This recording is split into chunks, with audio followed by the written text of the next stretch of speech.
Sorry. হ্যাঁ রাফি, আমাদের বাসায় তোমাকে আমরা অনেক কষ্ট দিয়েছি। সরি ভাইয়া, আমাদের ভুল হয়ে গেছে। আর আমিও সরি আমার বাসায় আপনাকে অপমান করার জন্য। প্লিজ আপনি আমাকে ক্ষমা করে দিবেন। আমার কাছে হাত জোড় করতে হবে না। এসব কি করছেন আপনি? আমার ছেলের জন্য আমি ওসব ভুলে গেছি, কিচ্ছু মনে নেই আমার।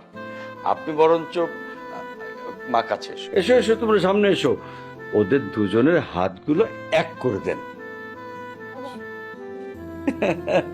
রাফি এদিকে আয়। এদিকে এসো।